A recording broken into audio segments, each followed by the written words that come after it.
गृह मंत्री जी ने इस बात पर उल्लेख किया। उन्होंने कहा, उनके शब्दों में उन्होंने कहा कि पाकिस्तान के पास शरण में आने के बजाय कोई चारा ही नहीं था। आपने शरण दिया क्यों? वो आते हैं आपके देश के अंदर, लोगों को मार डालते हैं और आप उनको शरण दे रहे हैं। क्यों दिया शरण? इसका जवाब क्यों नहीं दिया एक भी भाषण में? जैसे ये बात उठी, शरण की बात की, हमारे गृह मंत्री जी ने इतिहास में चले गए। नेहरू ने क्या किया, इंदिरा गांधी ने क्या किया, यहां तक कि मेरी मां के आंसुओं तक चले गए। लेकिन इस सवाल का जवाब नहीं दिया कि ये सीज फायर हुआ क्यों, ये जंग रुका क्यों, और तब क्यों रुका जब दुश्मन के पास कोई चारा नहीं था हमारे श्रेय में आने के बजाय। क्यों रुका ये जंग? इसका जवाब नहीं दिया। धन्यवाद। आप देंगे?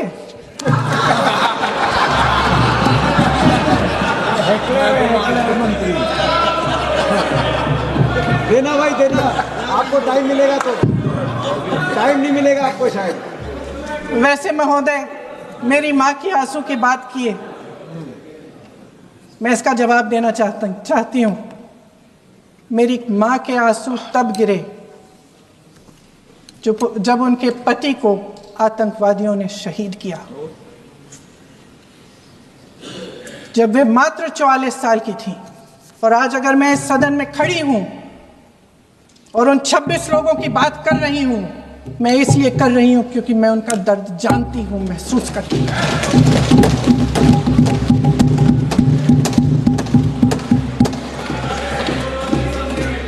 अध्यक्ष महोदय, मैंने कहा कि देश का नेतृत्व सिर्फ उपलब्धियों का श्रेय लेने से मजबूत नहीं होता। सफलता और विफलता दोनों की जिम्मेदारी लेने से बुलंद होता है। ये सोने का ताज नहीं है, कांटों का ताज है। अध्यक्ष महोदय, जब सरकार झूठी और कायर हो तो वे बहादुर से बहादुर सेना के साहस और पराक्रम को भी कमजोर कर देती है। देश को प्रतिशोध के साथ साथ सबके प्राणों की रक्षा का प्रण चाहिए। सेना की शक्ति के साथ सरकार की सच्चाई भी चाहिए। महान देशभक्त शहीद इंदिरा गांधी जी, जिन्होंने सफल कूटनीति के बल पर अमेरिका के राष्ट्रपति निक्सन का मुकाबला करके पाकिस्तान का विभाजन करवाया, बांग्लादेश बनाया, 1 लाख पाकिस्तानी सैनिकों को आत्मसमर्पण करने पर मजबूर किया, उन्होंने कभी इसका श्रेय लेने की कोशिश नहीं की। ऑपरेशन सिंदूर का मकसद अगर पाकिस्तान को सबक सिखाना था तो शायद ये मकसद अभी अधूरा है, क्योंकि हमारी कूटनीति विफल रही है। इसका प्रमाण यही है कि ऑपरेशन सिंदूर के बाद एक पाकिस्तानी जनरल, जिसके हाथ खून से रंगे थे, अमेरिका के राष्ट्रपति के साथ बैठकर लंच खा रहे थे। अगर ऑपरेशन सिंदूर का मकसद आतंकवाद को खत्म करने का था तो पाकिस्तान को संयुक्त राष्ट्र के आतंकवाद विरोधी समिति का अध्यक्ष चुने जाने से इस मकसद को धक्का लगा है। इसकी जिम्मेदारी कौन लेगा? 3 साल पहले जनरल बिपिन रावत जी ने एक बहुत महत्वपूर्ण कार्यक्रम में देश को बताया था that India should be ready to face a 2.5 front war.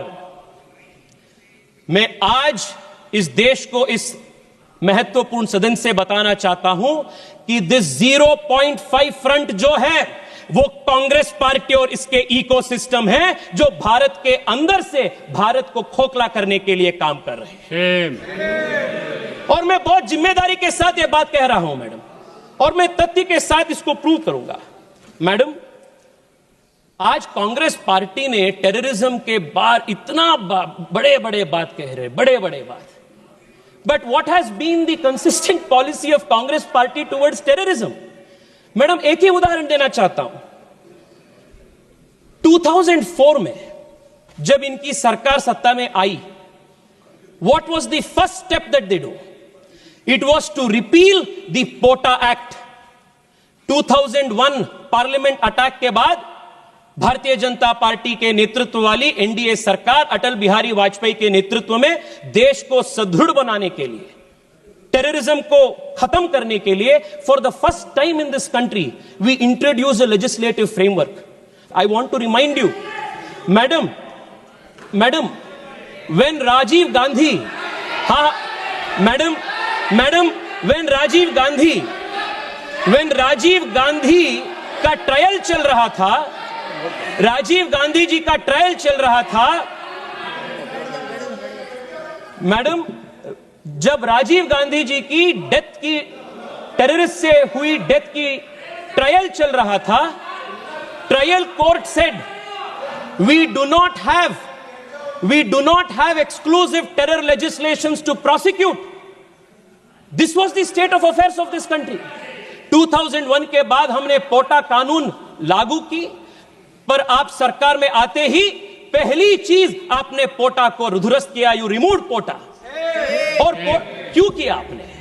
आपके वोट बैंक के कारण आपने पोटा को बंद किया, और उसके बाद 10 साल देश हर दिन टेररिस्ट अटैक रूटीन बन गया था देश में. मैडम, मैं आपको एक लिस्ट बताना चाहता हूं. आप देखिए, पोटा को खत्म करने के वजह से इस देश पे किस प्रकार की नुकसान है. जुलाई 5, 2005 अयोध्या में राम जन्मभूमि में टेररिस्ट अटैक हुई. आपने क्या की? निंदा की.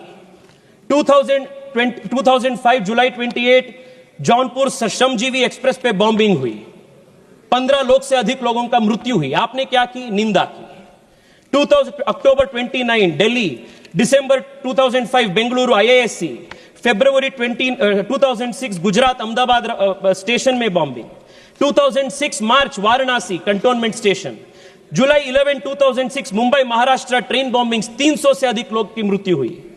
मालेगांव महाराष्ट्र 2006, पानीपत हरियाणा 2007, हैदराबाद मक्का मस्जिद बॉम्बिंग 2007, अगस्त 2007 हैदराबाद में फिर से लुंबिनी गार्डन के गोकुल चाट पे बॉम्बिंग, लखनऊ में बॉम्बिंग, 2008 पे रामपुर पे उत्तर प्रदेश पे बॉम्बिंग, सितंबर में दिल्ली में करोल बाग पे बॉम्बिंग, 2008 दिल्ली में सितंबर 27 में बॉम्बिंग. इसे लिस्ट जाते रहते हैं.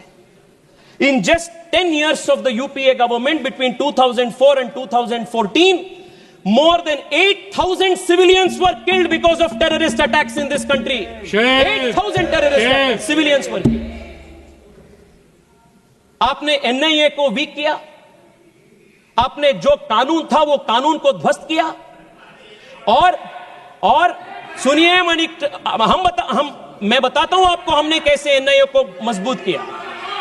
Madam, it was this deliberate ploy of weakening this country from within, by deliberately weakening the institutions of this country, that led to 8,000 innocent civilians killed because of terrorist attacks.